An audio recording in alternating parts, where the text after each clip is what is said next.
I'm not sure where we're going to end up, but I know where I want to start.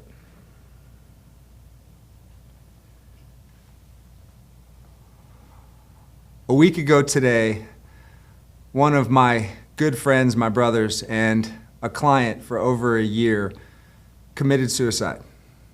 He took his own life. And an hour ago, I just was at his celebration of life 1 week later.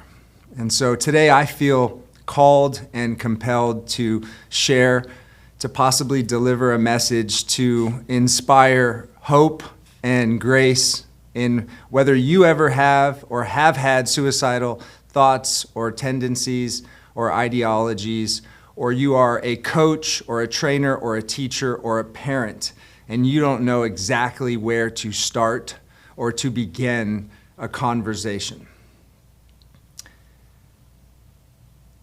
To keep him private and his family's privacy at the most important factor in this message, I'm going to begin with some statistics to simply understand how big of a problem that this is and why I feel called to speak on this, although I'm not a suicide prevention counselor or a therapist or a doctor. I have faced death for the majority of my life.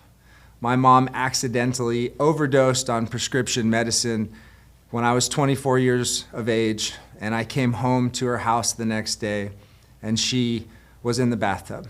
And I was the first one to find her and make that call. And so I have faced trauma throughout my life, oftentimes self-induced, but most of the time somebody else who I've lost throughout my entire life, beginning when I was 5 years old. And to see somebody who I care about, who I love, whose daughters and wife I have met and I know, who was working a program, who was alcohol-free, who was retired, who didn't have financial problems, unexpectedly decide, or at least in our eyes, unexpectedly decide to take his own life and do it in a way that affects the survivors, that affects his wife and his daughters.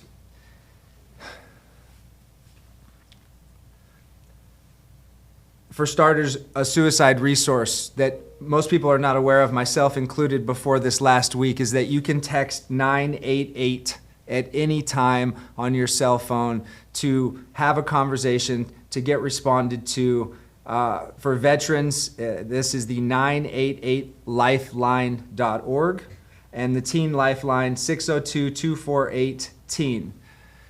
If you are feeling suicidal, if you're having suicidal thoughts, please talk to somebody first and foremost before anything else. Tell somebody what you are feeling, what you are thinking, and ultimately do not isolate from people. Do not hide. Do not resist or run away from talking to somebody immediately.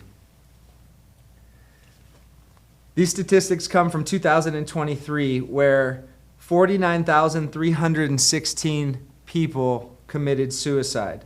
39,000 of those were men. Teens averaging 10 suicides per 100,000. Ages 10 to 14 is the second leading cause of death. Half of all suicides in America in 2023 were from firearms, and 4 times the amount of any other way of taking your own life. And the reason being, or at least the statistics and the data show, that men tend to have firearms more than women. Men also have the action of making a decision and making that decision oftentimes without thinking. Adding alcohol or drugs or medication or the combination of all those things is a recipe as to why some of these statistics are showing that men are 4 times more likely to commit suicide. We know that. We see that in the veteran community with police officers, veterans, first responders, firefighters, people who have seen and spent their entire lifetime seeing trauma on a daily basis. The alcohol, the drugs, the addiction, the not doing the work or therapy or counseling or coaching only magnifies this. There are 5 steps to helping someone, and this is the only time in this conversation that I'm going to share a process or a plan, as every human being has to understand that at some point in their lifetime they are going to face this, whether it is from within their own mind, their own body, or it's from somebody else that they know. But it is real. And in my business and in my practice of being a coach, I know I cannot save anyone, but I can help guide not only myself, but those in my life and the people that I coach and lead, how to handle this not only within themselves, but possibly with somebody else. The National Institute of Mental Health says that there are 5 steps to help someone. Ask, be there, help keep them safe, help them connect, follow up. The website QPR has a gatekeeper training program to also assist in helping identify or opening the door to these conversations. Mental health is real, and the ultimate exit without sharing or showing the different emotions that I've gone through in this past week of getting to spend time with another human being, with helping that person, with seeing him grow, with seeing him eliminate, transform. I know that he did not want this. And whether it was a complete lapse of judgment or a fear or anxiety or pressure or stress, I know from working with this man for over a year that he did not want to take his own life. And in that short window of seeing him a few weeks ago and him being in therapy, he ultimately made a decision. He acted on that feeling.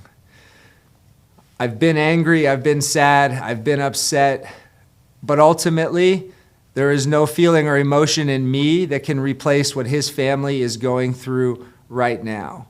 And I know more than anything that the time that we did spend together, this man worked on improving. He worked on getting rid of alcohol in his life. He worked on the things that mattered most: his health, his mindset, and his family. And so my message for you, my message for anybody out there who is struggling and there is a dark side of the brain that is taking over and it is dominating the positive, healthy, loving side of your life, of your mind, and of your spirit. You can be helped. You can improve. You can get healthy. You can live. No matter how hard it gets, there is light.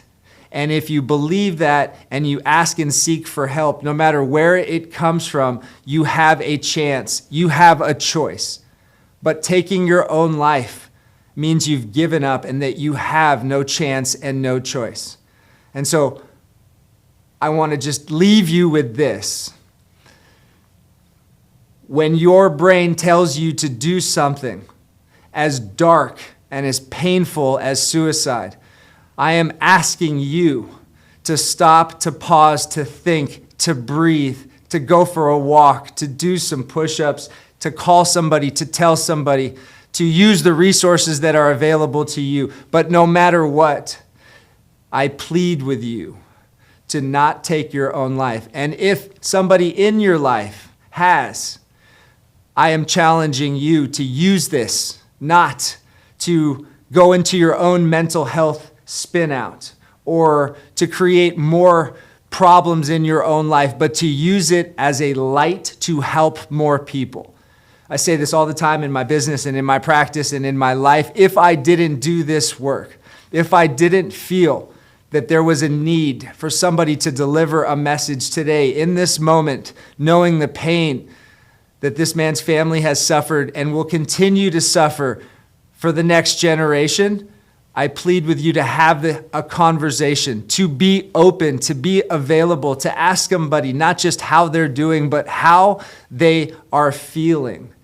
And I'm not going to sit here and say that I am completely free or protected from this. In this past week alone, I have had some dark moments. I've had some moments of grief. I've had some moments of anger. I've had some moments where I'm completely gray, numb, and disconnected from reality with zero awareness. But I keep coming back, and I keep coming back through my faith, through having a belief in something bigger than myself. And regardless of what your faith is or not, believing in a higher power that has not created you to not only take your own life, but to hurt yourself or somebody else.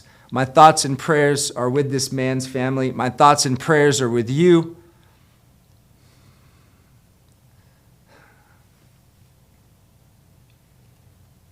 And I'd like to leave with a moment of silence for anybody who has faced or gone through suicide, or anybody who has attempted suicide. There is hope. And that hope is through love and light and positivity and asking someone else what to do because you're feeling like this. You are not alone. We are with you. God is with you.